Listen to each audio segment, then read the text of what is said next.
On a cold December morning in 1919, just after 4 a.m., Emma Goldman, her companion Alexander Berkman, and more than 200 other foreign-born radicals were roused from their Ellis Island dormitory beds. In the freezing darkness, the deportees began a journey into exile. Thrown out of the United States for her opposition to the First World War, and especially for her political beliefs, Goldman claimed she was proud to be selected for the honor of deportation. Privately, she was devastated.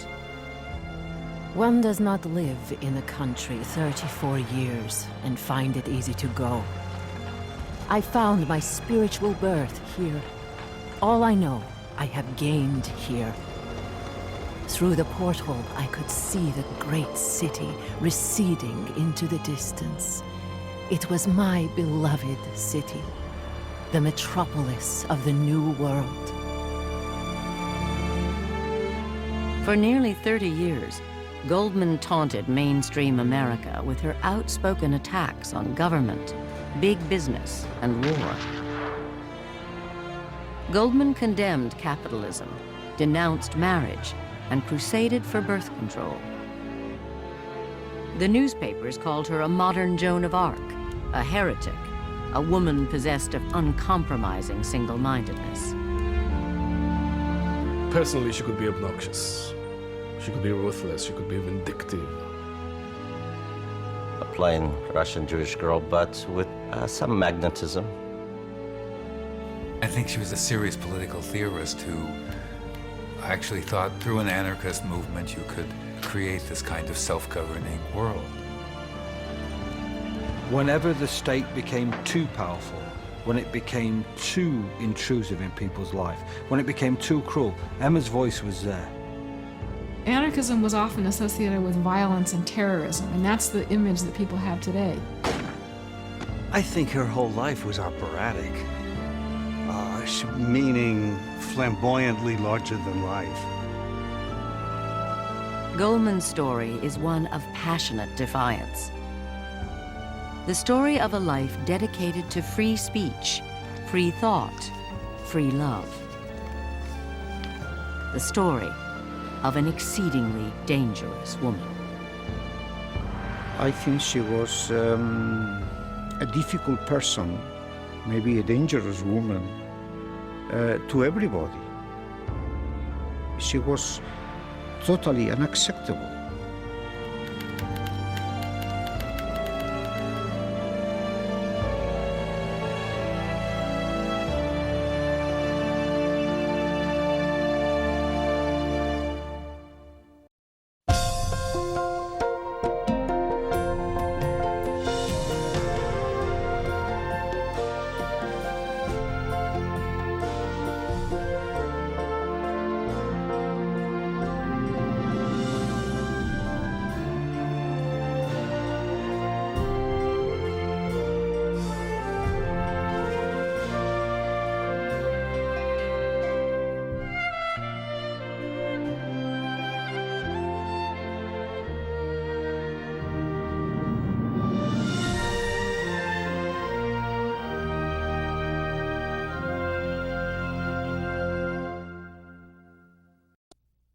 American Experience is made possible by the Alfred P. Sloan Foundation to enhance public understanding of the role of technology.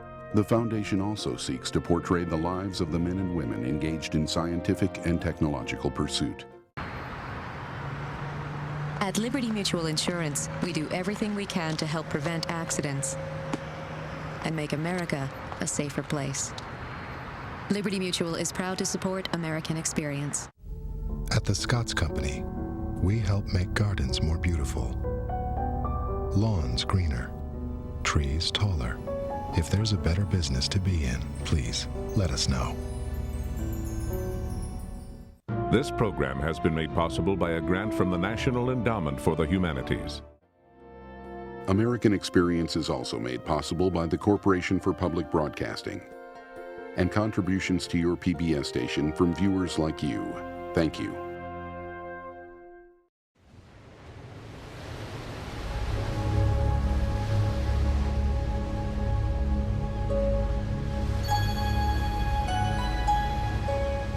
Emma Goldman crossed 3 seas to reach the promised land. In 1885, the feisty 16-year-old Russian girl had just escaped an arranged marriage by threatening to drown herself in the Neva River. America, she hoped, would be her salvation. A land of hope, a land of opportunity, a land of infinite possibility. When you come into this country, all things are possible for you. All things are possible. You can forget the past, you can have a brave new world. And for a radical like Emma Goldman, a revolutionary like Emma Goldman, the volatility of this country seemed like a great opportunity for creating a genuinely new world, for creating whatever was going to come after capitalism. And I think that she entered this world, as did many of sort of politicized people, political radicals, coming here feeling that this was the place where the revolution could be born. It was the 15th of August, the day of my arrival in New York City. All that had happened in my life until that time was now left behind me, cast off like a worn-out garment. Cast off was a miserable childhood in St. Petersburg, where she lived under the tyranny of a czarist regime and under the thumb of a father, anxious to rid himself of this unwanted, rebellious daughter. She had also just walked away from 4 years of factory work in upstate New York and walked out on a brief, loveless marriage to an immigrant like herself. I was 20 years old. My entire possessions consisted of $5 and a sewing machine. I had no friends, but I carried the address of Die Freiheit, an anarchist newspaper. Within a day of her arrival, Goldman walked into Saks Cafe.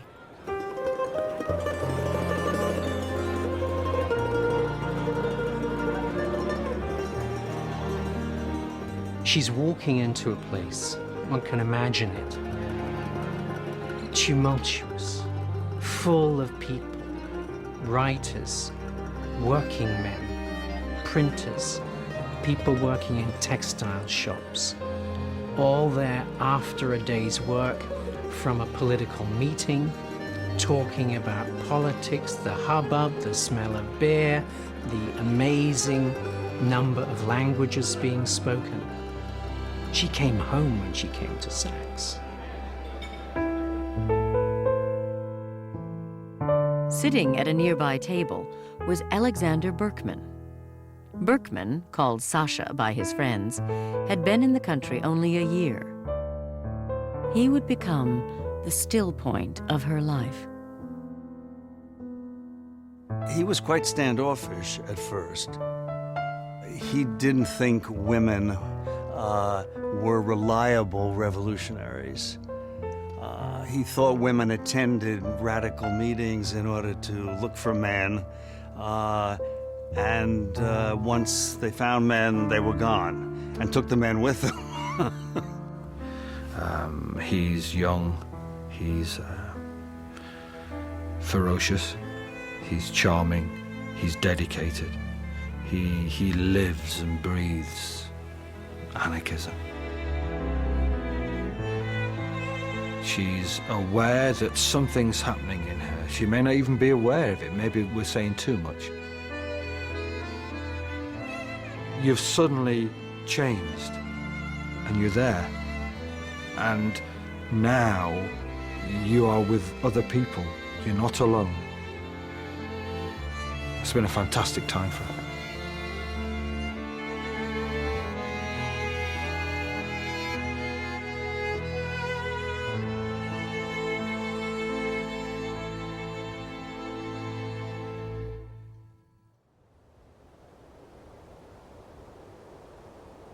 Soon, the German anarchist Johann Most entered Goldman's life.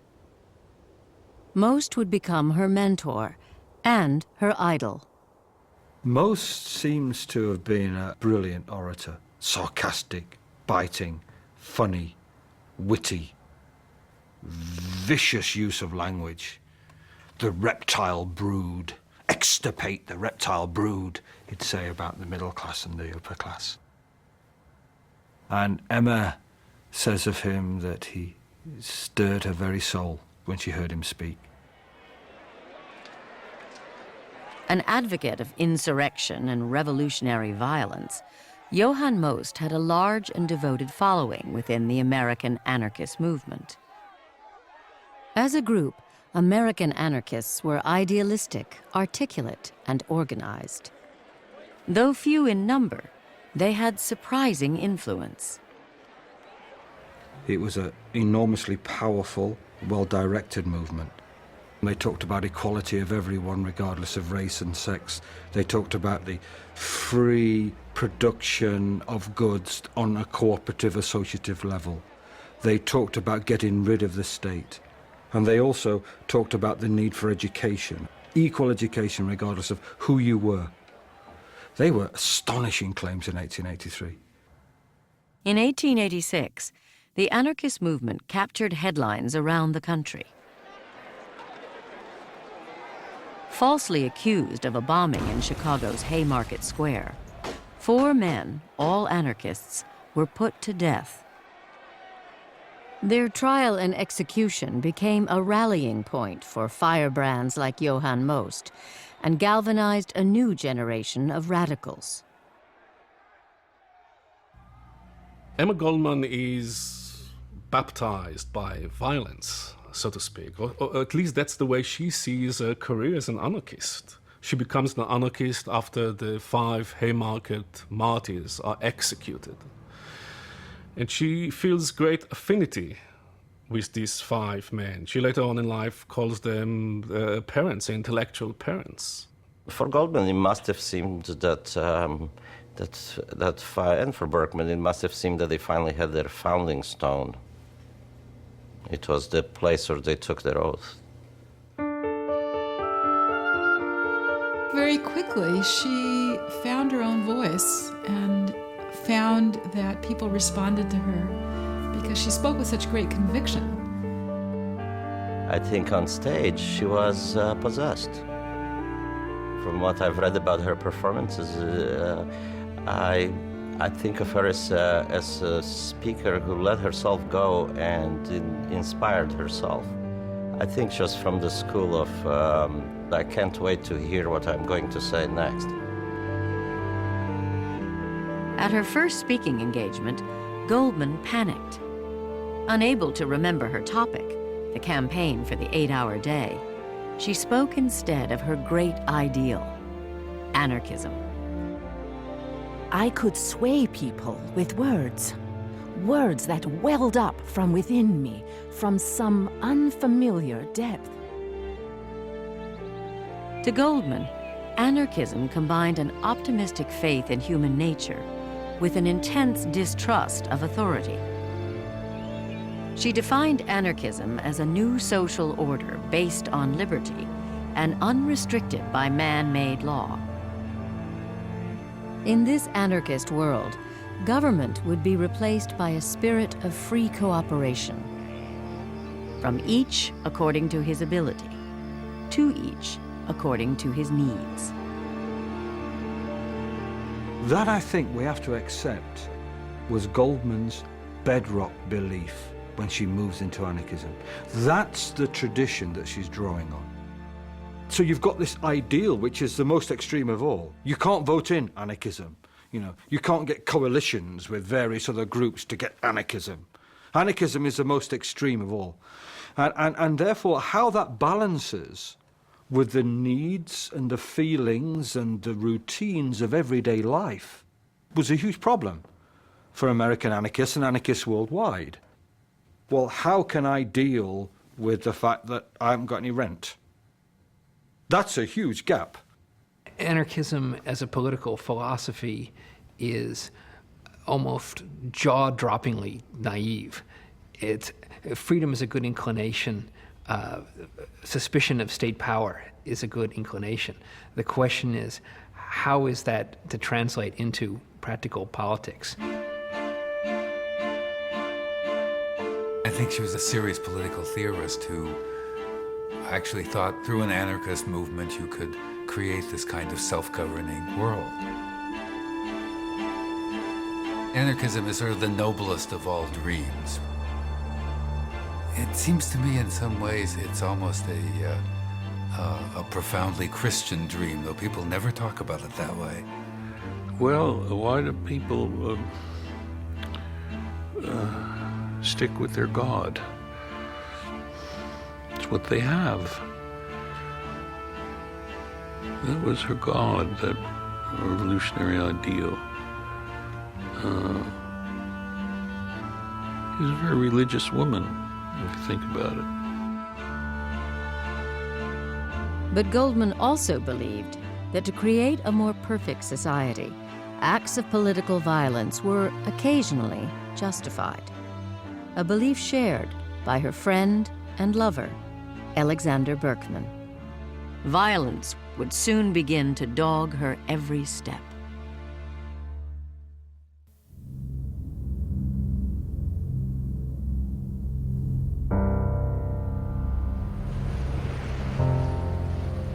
June 1892.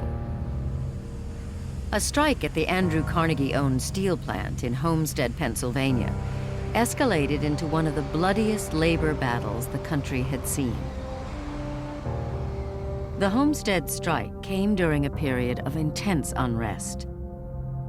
Thousands of men and women fought for the right to strike, to form unions, and to establish a 40-hour work week. They were met with force from police, from soldiers, and from the hired armed guards of the Pinkerton Detective Agency. On June 25th, workers called a strike. Henry Clay Frick, plant manager, closed the mill and locked them out. Then he called in the Pinkertons. 2 weeks later, in the middle of the night, 300 Pinkertons crammed onto barges and were towed 10 miles up the Monongahela River to Homestead. Armed workers were waiting on the riverbank. At dawn, a pitched battle broke out.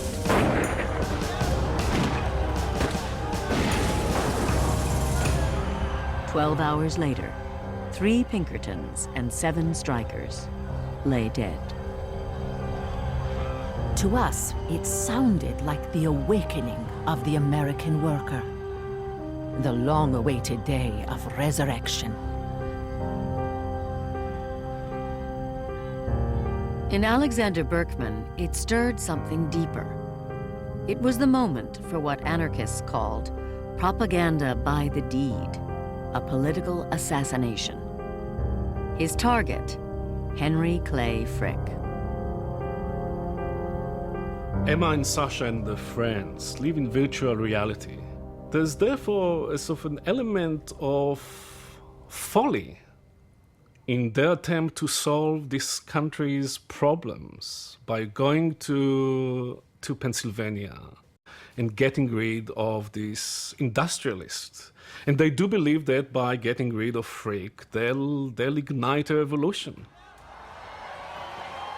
But what neither of them have, Sasha, Emma, or any of their friends, is a cultural translator, someone to explain to them the intricacies of this culture, the indigenous culture, in part because it's a blind spot. They really don't understand that there is a difference between living in the United States and living in Tsarist Russia.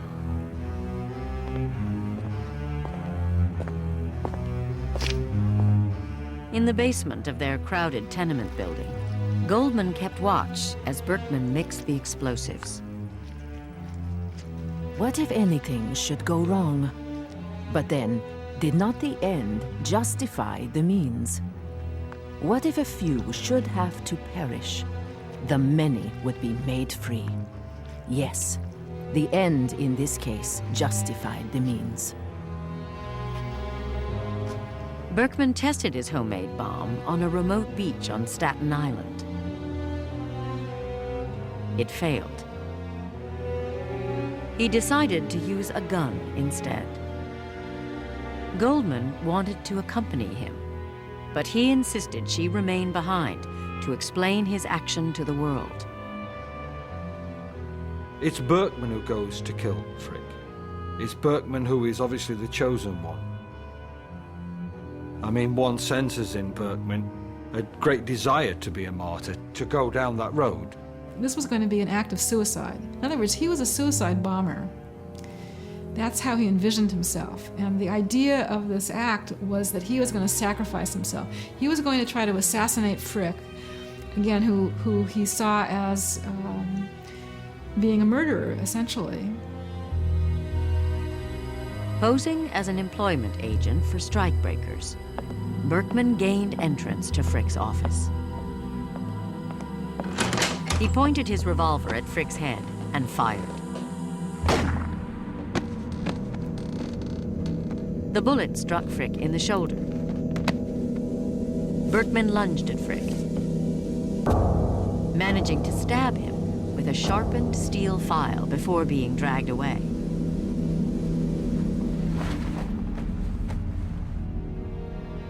Frick stopped a deputy sheriff from shooting Berkman. "I do not think I will die," he gasped. "But whether I do or not, the company will pursue the same policy, and it will win."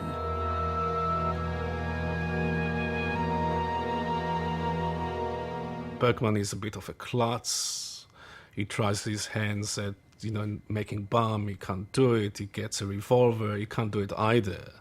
It's a bit of a radical pulp fiction with very crude elements and great emotions, but very little experience and very little understanding of the place and also of the time. Workers had not risen in rebellion, quite the contrary. They were appalled by it. This was an outsider who had come into the middle of their struggle and had managed, almost single-handedly, to undermine the support that they had. The workers wanted better wages, job security, better working conditions, recognition of their union. In other words, everything the workers wanted were ways in which they could advance in American capitalist society. They wanted a fairer America. Emma Goldman and Alexander Berkman wanted a different America, a different world. Within 6 months, the Homestead strike collapsed. Berkman was sentenced to 22 years. He and Goldman kept her role in the plot against Frick a secret. On a balmy fall day, Berkman began his sentence.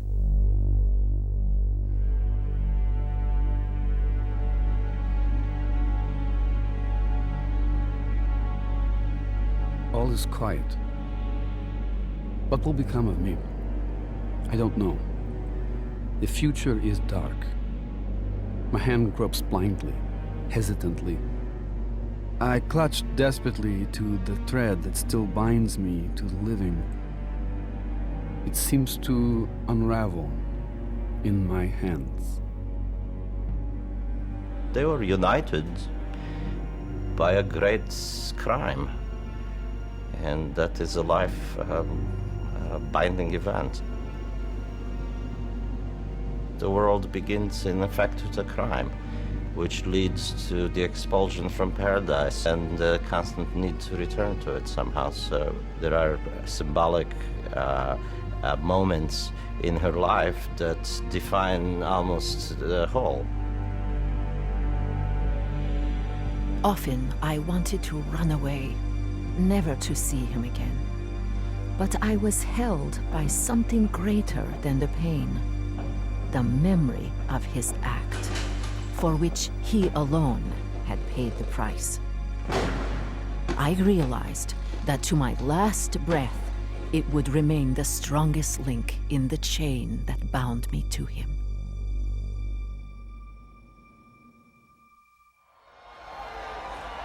A year after Homestead, the United States was on the verge of economic collapse.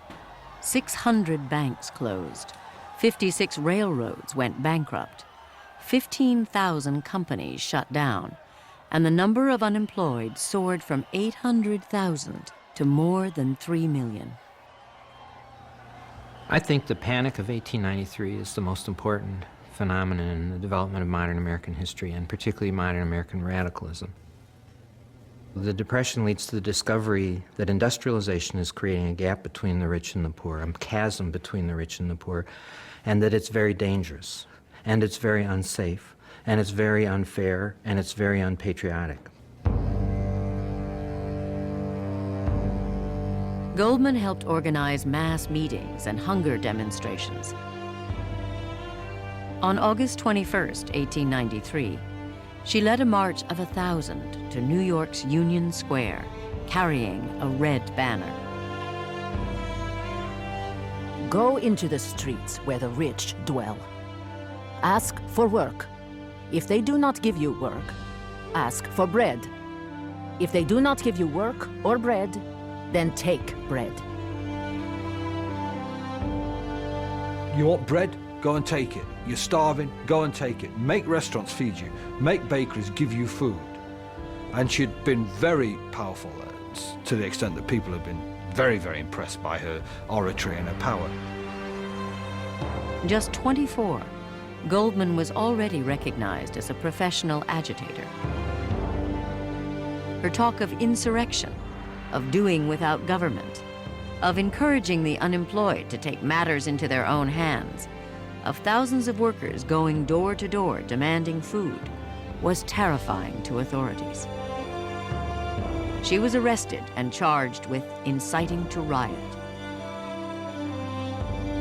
Anarchism is an immensely exciting, poetic, intoxicating, fantastical idea, and so of course she scared the shit out of people. I mean, you know, and she intended to. I think what made her so scary to those people to whom she was scary, and probably is exactly what made her appealing to those people who found her appealing, which is that she was an incredibly free spirit. She's in the public eye, she's famous, she's notorious. She's often referred to as the famous anarchist.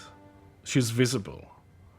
And there's something about that that she enjoys, but there's something about that that also is politically important, because it's also a way to talk about anarchism.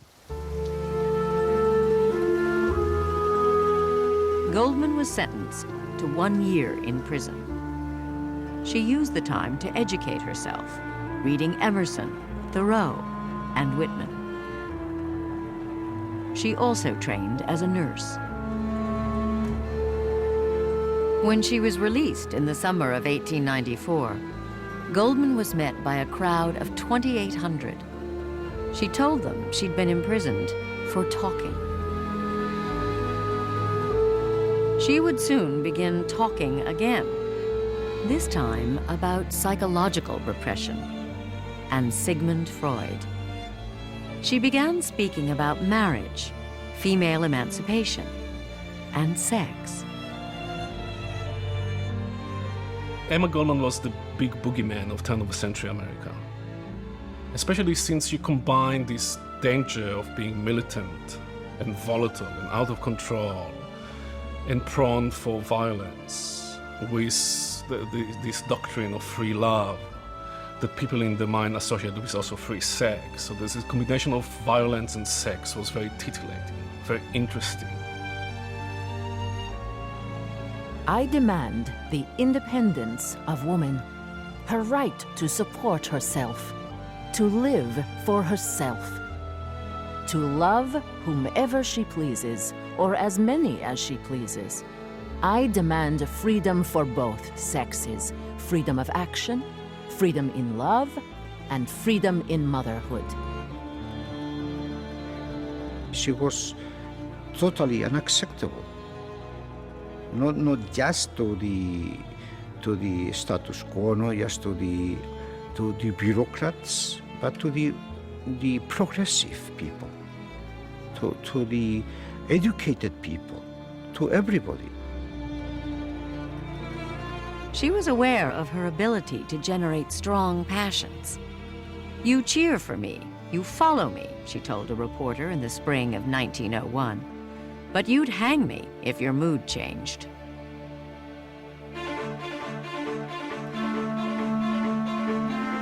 In May 1901, Goldman gave a lecture entitled The Modern Phase of Anarchy, an incendiary talk on political assassination and the glory of martyrdom. Leon Czolgosz, a young would-be anarchist, sat in the audience listening attentively. 4 months later, at the Pan American Exposition in Buffalo, New York, Czolgosz worked his way through the crowd and shot President William McKinley twice in the chest at point-blank range. Czolgosz told the authorities that Emma Goldman had set him on fire when he went to hear her speak. And this immediately led to a condemnation of Goldman throughout the country. She was actually in danger of her life, and it led to the arrest of any anarchist or any perceived radical the police could get their hands on. Goldman was arrested and interrogated.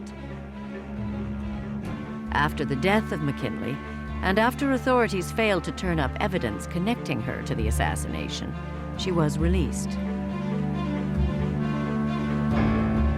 To the horror of a grief-stricken public, she threw herself into an impassioned defense of Leon Czolgosz. As an anarchist, I am opposed to violence. But if people want to do away with assassins, they must first do away with the conditions which produce murderers. Goldman's defense of Czolgosz, I think, very much damaged the anarchist movement. But it damaged it in the sense of, once again, going back to the central question of, were anarchists for violent overthrow of the government or not? This is the trail, the thread that leads constantly through anarchism's debate over just what it was and how it intended to bring about its utopia. To my mind, there's no question that she romanticized Czolgosz as an isolated, lone, heroic individual. She identified him, I think, with Berkman, and that was one of the reasons why she couldn't bring herself to criticize him. In a speech to Congress, the new president, Theodore Roosevelt, declared, "The anarchist is the enemy of humanity, the enemy of all mankind." Goldman was vilified. Many labor unions distanced themselves from the anarchists to safeguard the modest successes they'd won over the years. Some of Goldman's own comrades accused her of causing the movement irreparable harm. Even Berkman denounced Czolgosz, who was put to death in the electric chair.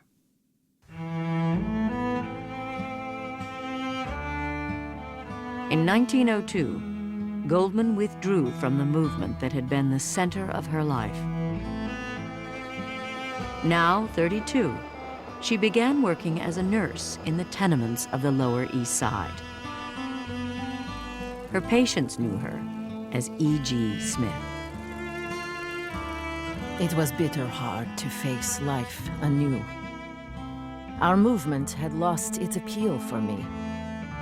Still more harrowing was the gnawing doubt of the values I had so fervently believed in.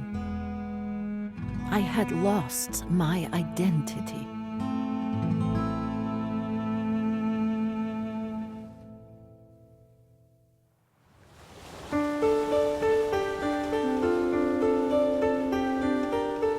Goldman's isolation didn't last long.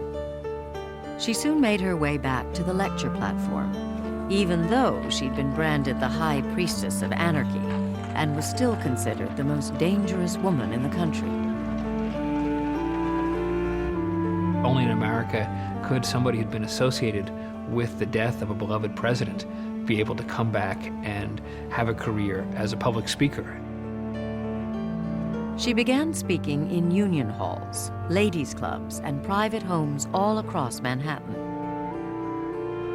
Among her new passions was an old subject, the struggling revolution in Russia. In 1903, the Tsarist regime began a wave of pogroms against its Jewish population. Hundreds of Jews were killed in Kishinev alone. 2 years later, on a day forever known as Bloody Sunday, political dissidents demonstrating in front of the Winter Palace were massacred by troops. The events stunned the world.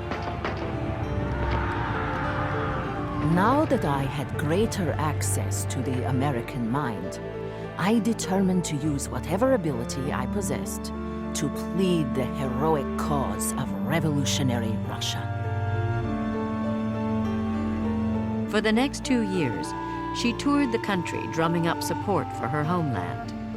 Her talks on Russia, on the rights of workers, on civil liberties, and even on anarchism drew large, sympathetic crowds. She found the world was catching up with her.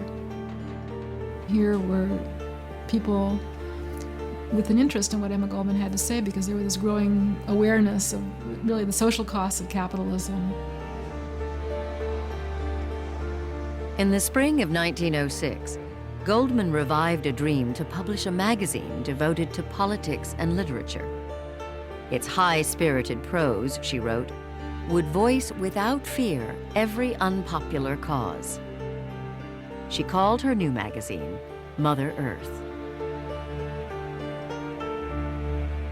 Goldman, in thinking about making herself into a practitioner of arts and letters, a woman, an immigrant Jew, was really ahead of her time. The title, Mother Earth, speaks to Goldman's ambitions, but I think also more deeply to her monumental fantasies of herself. Goldman's Manhattan apartment at 210 East 13th Street became the informal headquarters of her new magazine. It also served as a haven to an extended family of writers, artists, and journalists.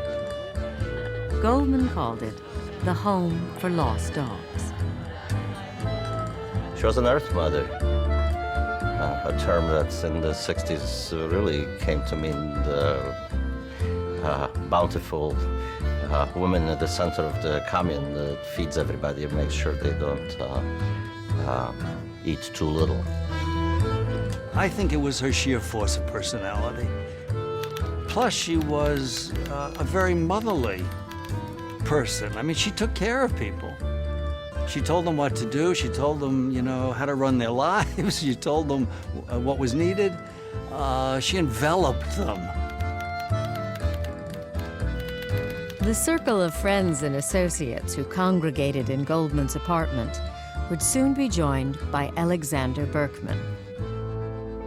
In May 1906, Berkman walked out of the Allegheny County Workhouse.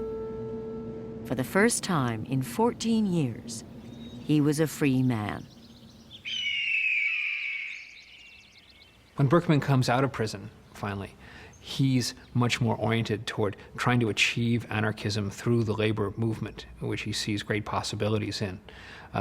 Goldman's orientation is much more for a kind of movement that cuts across class lines, that attracts the middle classes to anarchism.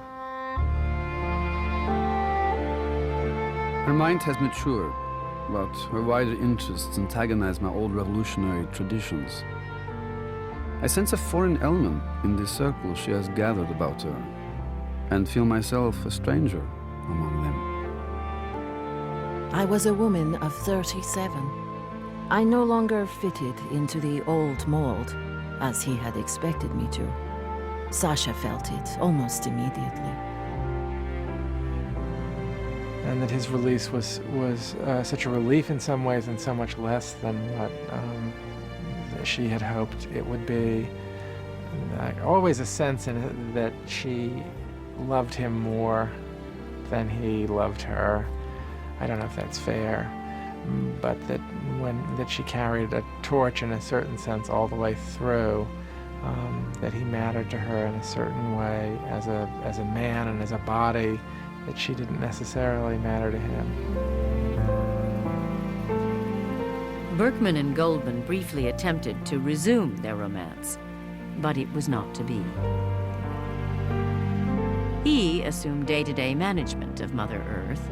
She returned to the lecture circuit.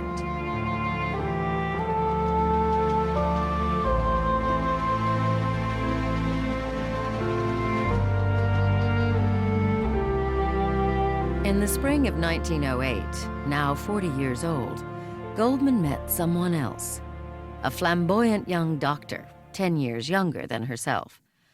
A man of considerable life experience, he was a budding social reformer, a whorehouse physician, and a former hobo.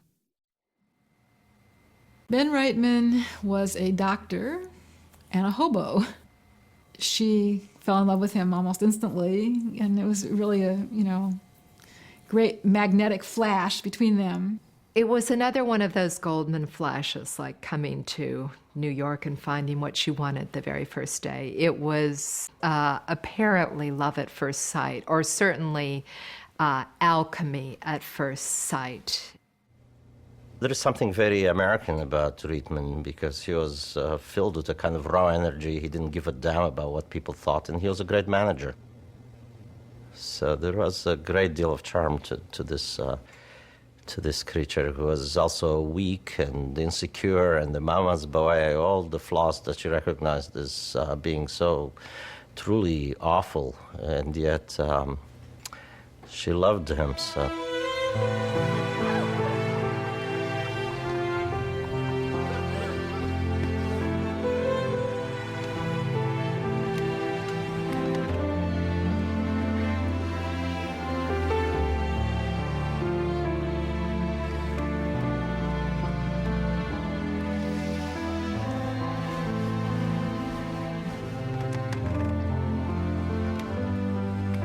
I dreamed that Ben was bending over me, his face close to mine, his hands on my chest.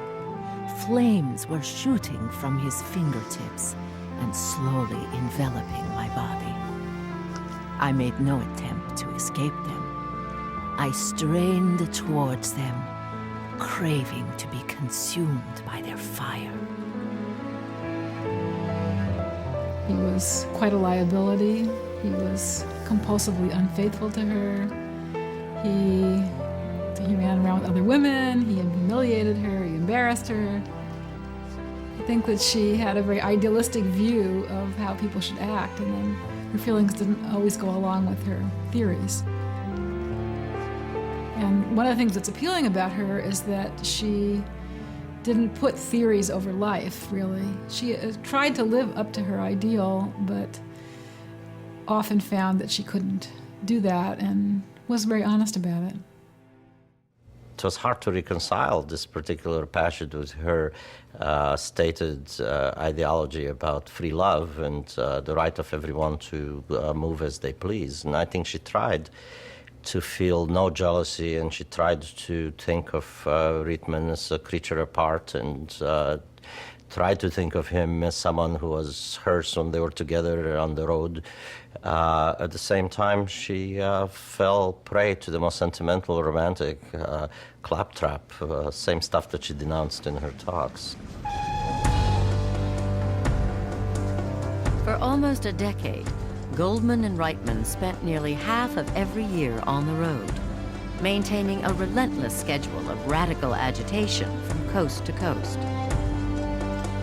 In one 6-month period, she delivered 120 lectures before 40,000 people in 37 cities.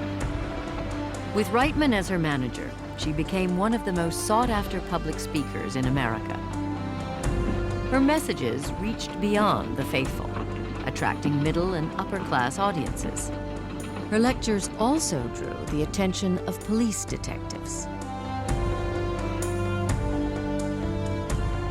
There's a kind of aura around her. There's a kind of expectation that something will happen when she comes to town.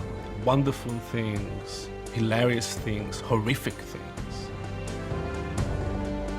I think Emma Goldman frightened or at the very least puzzled a lot of people, because first of all, she was a powerful woman and a powerfully built woman, especially as she got older. She put on considerable weight. I mean, she appeared like a tower of concrete up on the platform. She has something in common, I think, with American tent preachers, with great conmen and hucksters of the 19th century who were able to sell snake oil to an audience by bringing them to a frenzy. Being in the public sphere is action, is a deed, is a way to transform people, to make them change their lives, change their opinions. She lectured on anarchism to Congregationalists in Cleveland, on violence to single taxers in Houston, and about sex to lumberjacks in Eureka. Society considers the sex experiences of a man as attributes of his general development, while similar experiences in the life of a woman are looked upon as a terrible calamity. I intend to speak in Philadelphia. I intend to insist on my right of free speech. If the police stop me, then it is up to them to explain why. As long as I live, I must be a crusader. What I think, what I feel, I must speak. Not for 100, not for 500 years will the principles of anarchy triumph. But what has that to do with it? She must have tapped into something, some stream running through American society at that time, because she gained converts, if not to anarchism, then to her ideas, especially about free speech, from all classes and from all areas of the country. Goldman's celebrity status didn't wash with everyone. Her closest comrades criticized her new circle of friends. One worried the movement was becoming too middle class. Instead of organizing the unemployed, he argued, we rent comfortable halls and charge 10 cents admission. Even government agents sent to spy on her understood her appeal. She is womanly, a remarkable orator, tremendously sincere, one wrote in a report. She is doing tremendous damage. At home in New York, unemployed workers, trade unionists, and socialists kept up a daily round of rallies and demonstrations. One of the biggest, the Revolt of the Unemployed, was brutally suppressed. Conflicts between capital and labor escalated. In Lawrence, Massachusetts, striking workers faced the rifle butts of the state militia. At the Standard Oil Company in Bayonne, New Jersey, workers striking for humane treatment on the job and a living wage were shot by hired guards. And in Ludlow, Colorado, striking coal miners and their families were gunned down by the local militia. It seemed that whatever happened, you could get away with if you were rich. You could do anything. You could kill women and children, and nothing would happen to you. There you go, tough. And so it just created this desire to strike back. Anarchists have taught people that violence is justified in the struggle of labor against capital. Labor will ultimately knock the last master off the back of the last slave. Things were so bad that the radical reaction was in an inverse proportion. The more violent and dangerous life was, the more violent and dangerous the radicals would be. They were always a mirror of disaster, of the ongoing disaster. They were more extreme then, and there was less rueful historical knowledge about the final counterproductive nature of violence. Goldman's position on violence was never totally clear. She rejected violence intellectually, but always her sympathies went to the motivations of those who committed acts of violence. Violence never has and never will bring constructive results, she wrote. But my mind and my knowledge of life tell me that change will always be violent. She felt that violence sometimes was necessary because of the implacable opposition of governments and industrialists to workers. Over time, she recognized that almost invariably, however, those acts were counterproductive. You are giving them a sword if you talk about using a sword yourself.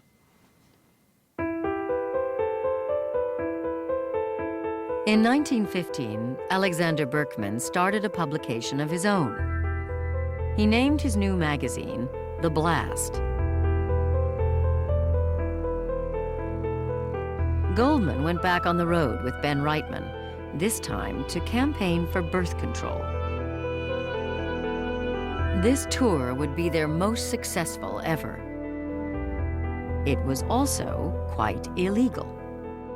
Talking about sex and contraceptives in public was a crime. She sees birth control as a social issue. For her, it was almost a sense of freedom for the woman to have whatever relationships they wanted and whatever life they wanted. It was critical.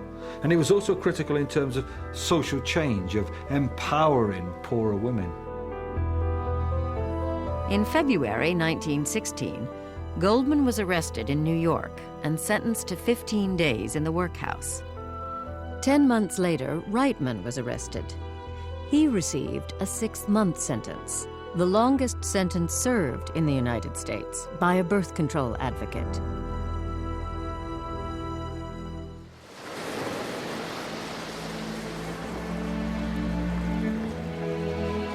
After his release, Reitman confessed he'd fallen in love with a young woman he'd met in New York 2 years before. I had been seduced by an ordinary man's desire for a home, a wife, and a child, he wrote. His love affair with Goldman was over. In 1917, Ben Reitman and Anna Martindale were married. Goldman was stunned. I felt unutterably weary, possessed only of a desire to get away somewhere and forget the failure of my personal life, to forget even the cruel urge to struggle for an ideal.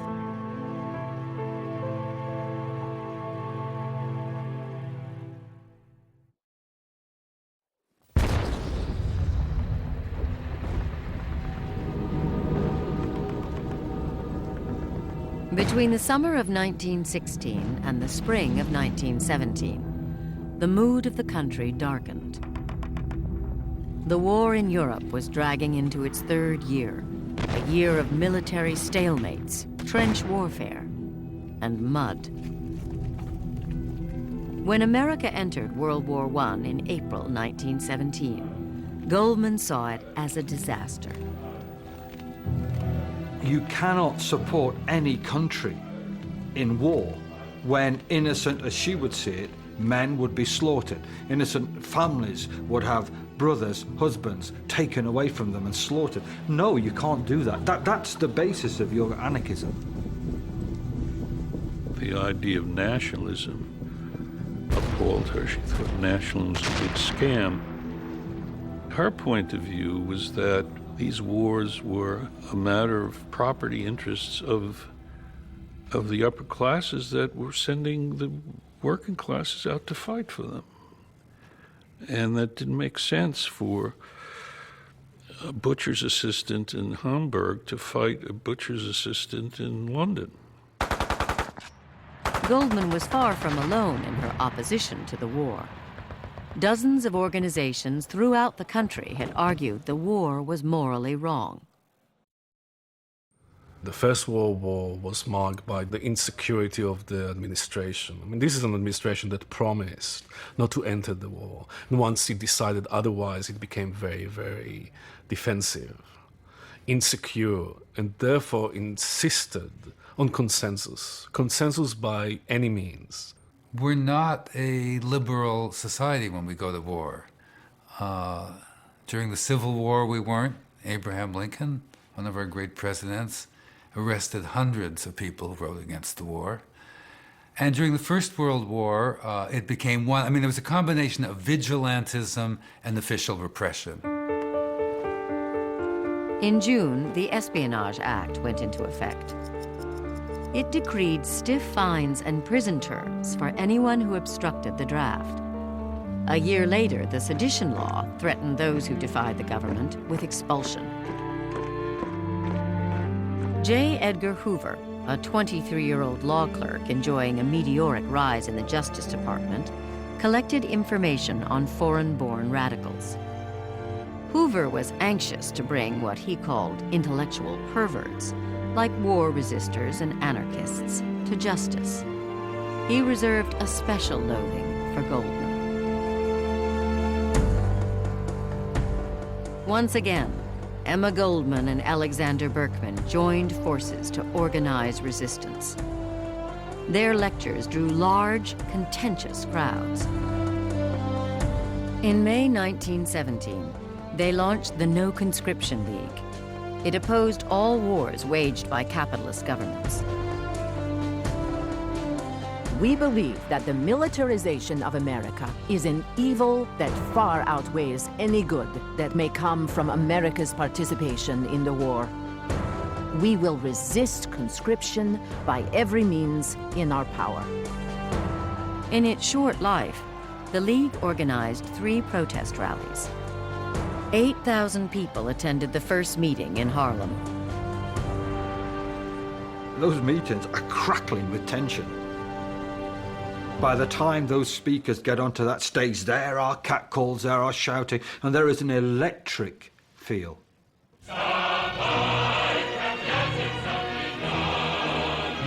There's 5,000, 6,000, 10,000 people outside some of these meetings, singing the Internationale, shouting insults and trading insults with those supporters of the war. It's an electric atmosphere. The way in which Goldman and Berkman faced the war fury of 1917, said a friend, was the most stirring manifestation of sheer physical courage I have ever seen. But to the government, America's most famous anarchists had to be stopped. Free speech is always at risk, and one of her great contributions is really to have pushed it as far as it did go. She used it a bit like a toy to see what she could do with it before it broke. And then it did break in her hands. On the afternoon of June 15th, a federal marshal and his deputies bounded up the stairs of Goldman's East 125th Street address and ransacked the place.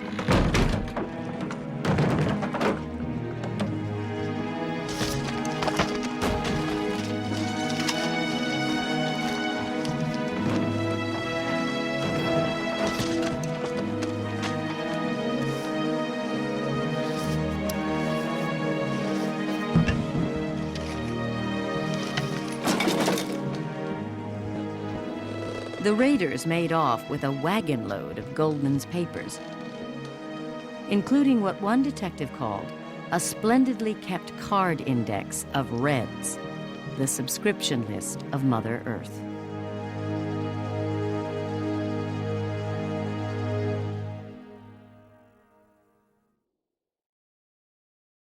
Goldman and Berkman were charged with conspiracy to violate the Draft Act, a federal offense. At trial, Goldman pointed out the contradictions between fighting for freedom and liberty abroad and suppressing them at home. If America had entered the war to make the world safe for democracy, Goldman insisted, she must first make democracy safe in America. After 39 minutes of deliberation, the jury announced a verdict: guilty.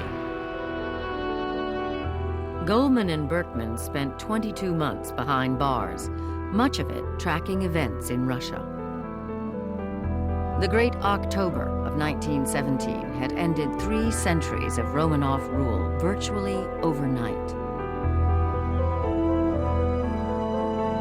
It was the culmination of a dream by both anarchists and Marxists, and a time to place partisan rivalries aside.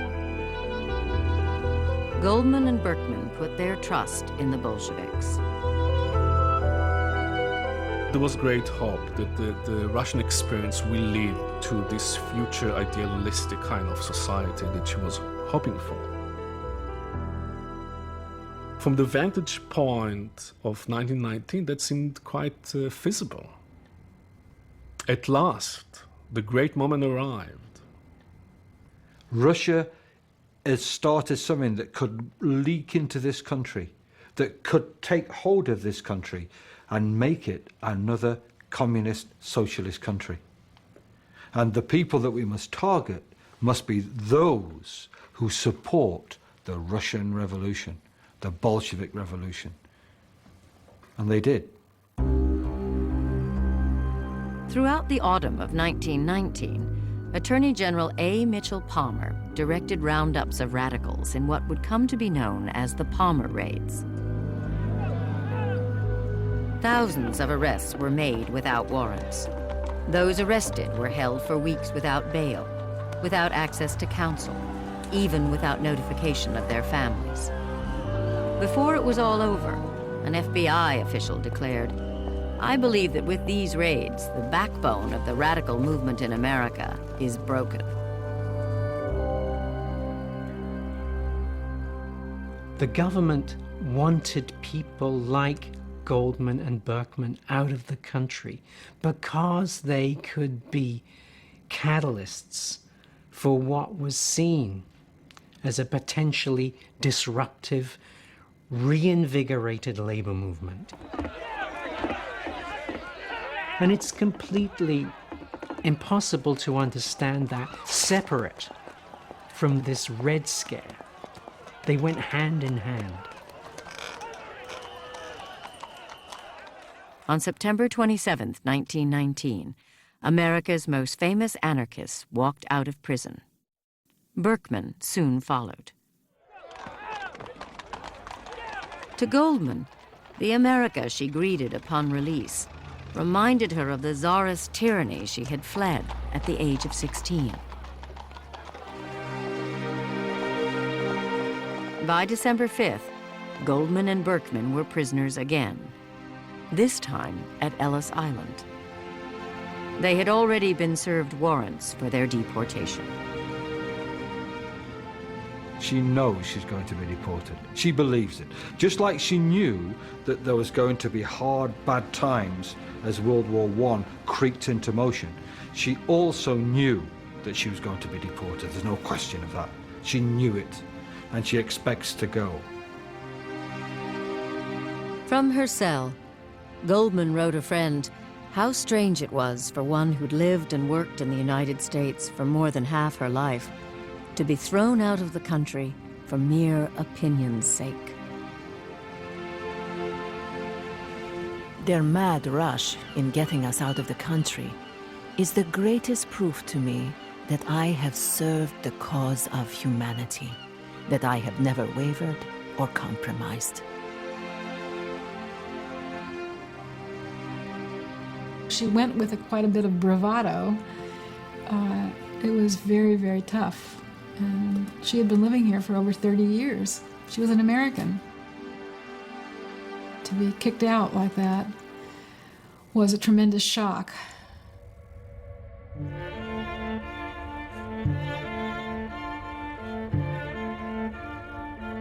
Early in the morning of December 21st, Emma Goldman, Alexander Berkman, and 247 other immigrant detainees were suddenly awakened and told to prepare for departure.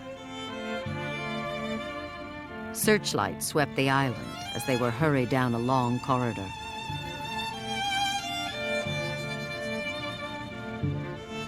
At 4 a.m., the deportees were loaded onto barges that ferried them to the SS Beaufort. One does not live in a country 34 years and find it easy to go. All the turmoil of body and soul, all the love and hate that come to an intense human being have come to me here. I have helped to sow the seeds and hope to see their fruition, even if I will be too far away to participate in the harvest. As the Beaufort slipped from her berth, a group of newspaper reporters and congressmen cheered.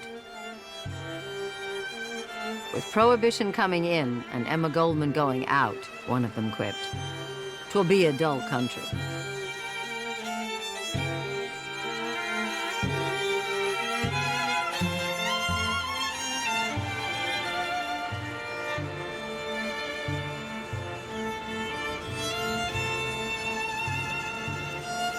On January 19, 1920, after crossing Finland in sealed railroad cars, Goldman, Berkman, and the other deportees reached Soviet Russia. It seems like a great period of freedom and liberation and hope that the world will be different. If Russia can change, if Russia can democratize, if Russia can give hope to people, then there's hope for any country in the world. And this is at the end of 3.5 years of a very devastating world war, a bloodbath of a world war. But what they found was devastation.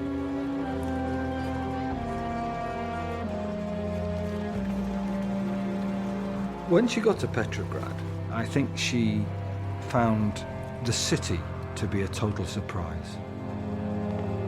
And I think that part of the problem, before we can even talk about the political situation, is the fact that she was American. She had become Americanized. She had become used to a certain way of thinking, a certain way of being.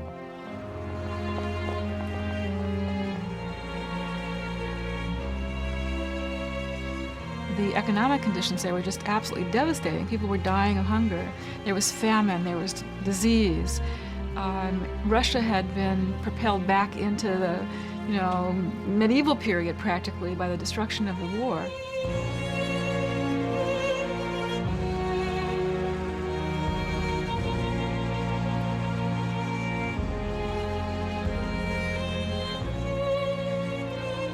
Horses lay in the street dead because there was nothing to feed them. Rubbish began to collect in the cities because nobody could be dragooned into clearing them. Vermin spread. One could almost say that the rats were the only thing left to eat.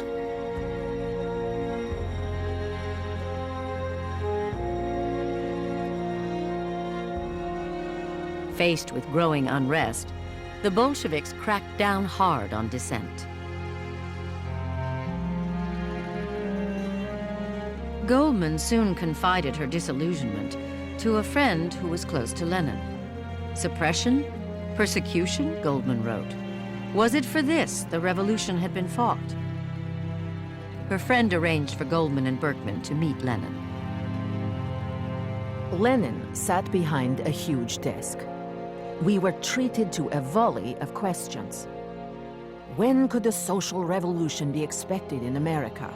Was the rank and file a fertile soil for boring from within? What about the IWW? And they argue for free speech. What about free speech? And he looks on them and he treats them rather like adolescents who are learning, about life. And he says, look, that's a very bourgeois notion, he says, roughly. Here we are, surrounded by enemies on all sides. What do you mean, free speech? The White Russians are attacking us, we've got traitors inside, we've got collaborators inside, we've got all sorts of people operating in this country. What do you mean, free speech? You can't have free speech in this revolutionary situation. I think ultimately she's probably an enlightened fool, in that she intellectualized a revolution she didn't really understand and projected onto Russia her own hopes of liberation, hopes which I suppose were rooted in her own personal trajectories. And that was a pretty foolish thing to do. For Goldman and Berkman, the decisive moment came on March 16, 1921. That night, the Bolsheviks attacked Kronstadt, a naval base near Petrograd, and the last bastion of anarchist dissent.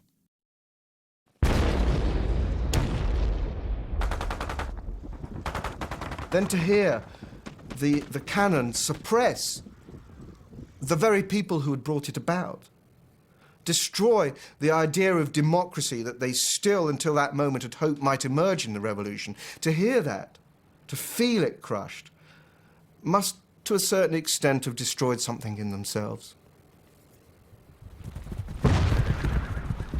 I think Russia shattered that. That was something very close to her core, to who she was.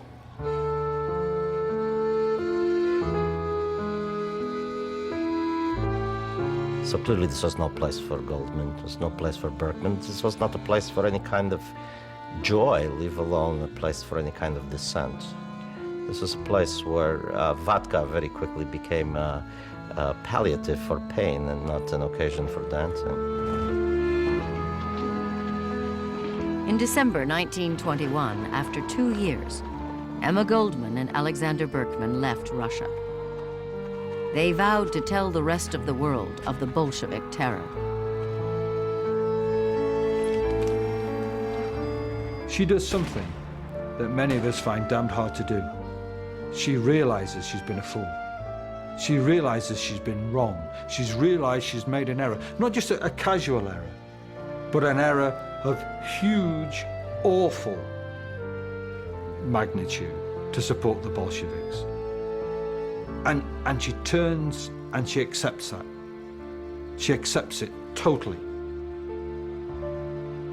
Revealing the truth about the Bolshevik regime became a crusade for Goldman and Berkman. Their old enemies on the right praised their analysis of a revolution gone wrong. Old comrades on the left condemned them. So there must have been a sense of frustration. You know, hell, we've seen it, but we can't convince people of how it really is, and we can't uphold any real belief in socialism anymore. And that's a very tragic situation to be in, I think, when you both lose everything you believe in and yet have nowhere else to go. And so she found herself once again in no man's land. So by her own hand, in fact, she sent herself into an intellectual exile as well. So she was a specialist of exile.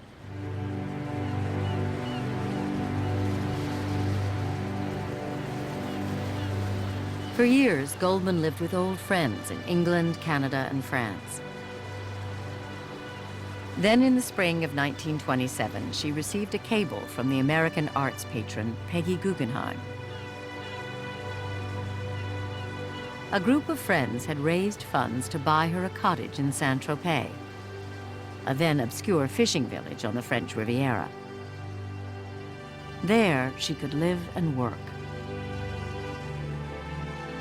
Berkman named it Bon Esprit. At Bon Esprit, Goldman generated a mountain of correspondence with old friends. Her letters were filled with restless energy and longing for the United States. "You may as well know once and for all," she had written a comrade, "that I will never be able to free myself from the hold America has on me." That's where she had her own sense of who she was most developed when she was in America. And let's be quite frank, it's also where she had the adoring audiences and where she felt she could do something. If you're a political activist, sitting in a little hill on a hillside cottage in Saint-Tropez without the glamour that we associate with it now, where you can actually effect hardly anything, it is hell.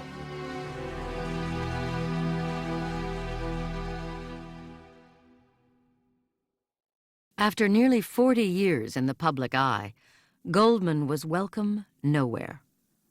Berkman shared her despair.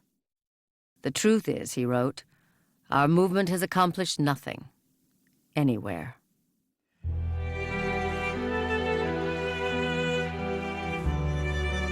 The bond between Emma and Sasha grew stronger during their years of exile, even though they lived apart. He was now in desperately poor health. There is not much to congratulate oneself on, is there, dear? Except that, after all these years, our old friendship has remained unchanged. And indeed stronger and more understanding and intimate than ever.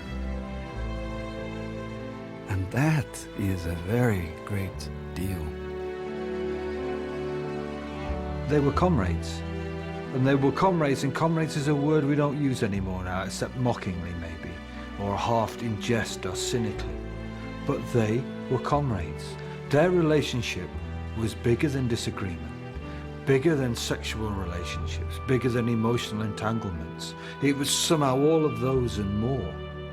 And they were bound together. Emma says of him in 1928, he was a leitmotif of her life. My dear, whom else should I write on this day but you? Only there was nothing to tell. I keep thinking, what a long time to live. For whom? For what? But there is no answer. One thing, I can still find relief in housework and cooking. Let me hear from you, how you are, Sasha dear. Affectionately, Emma. P.S. Do you want me to send you the Manchester Guardian and the Times Literary Supplement? Let me know. E. He never got her letter. In the middle of the night on June 28, 1936, Goldman received a telephone call from Nice, imploring her to come at once. Arriving in Sasha's apartment, Goldman learned that he had shot himself in the chest. He died that night.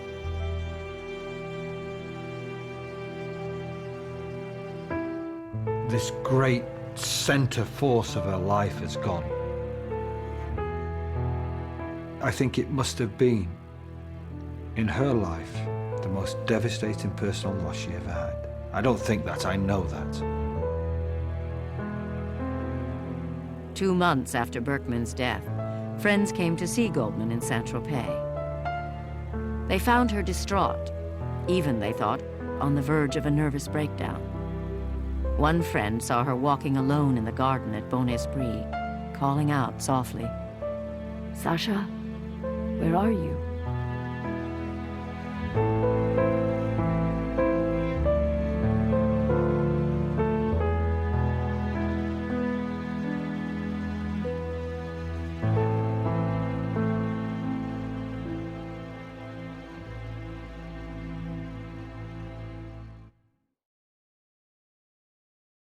With the loss of Sasha Berkman, Goldman wrote that the largest part of her life had followed him to his grave.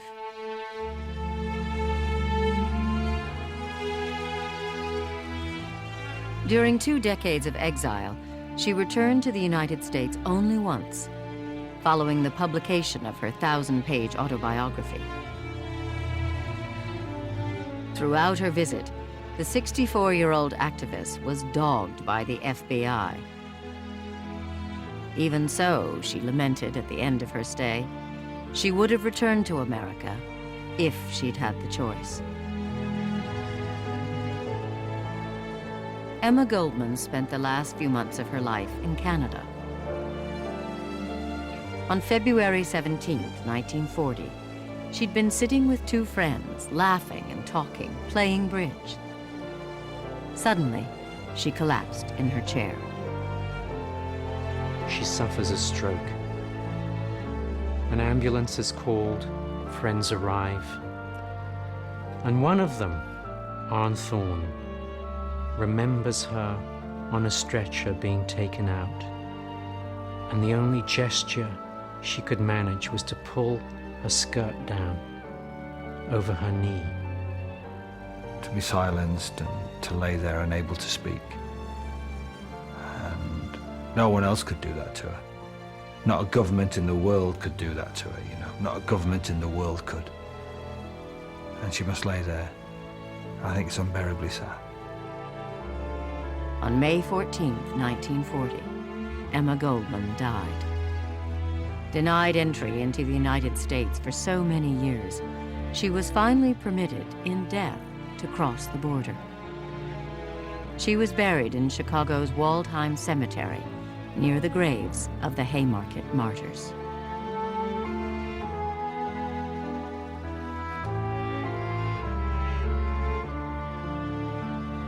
She raised people's consciousness.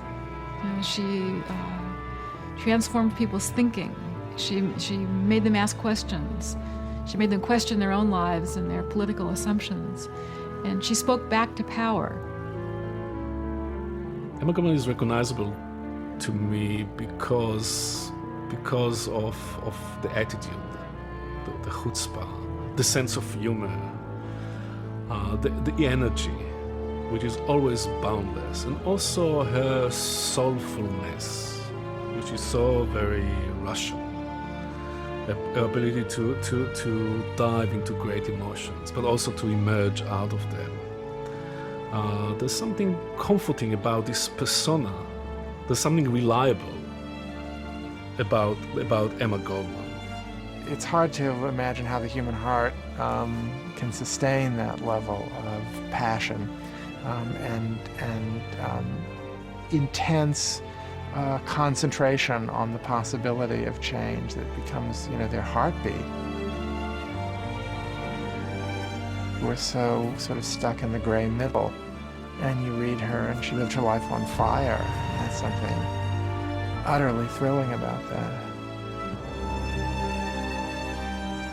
If we look at everything that she did, the fight for free speech, the fight for women to have control over their bodies, the fight against state intrusion in our life, the fight against totalitarianism, becoming the nettle of our conscience. She didn't do it for wealth. She didn't do it for money. She didn't do it for personal gain. She did it for all of us. And she's awkward, and she's ornery, and she's a pain.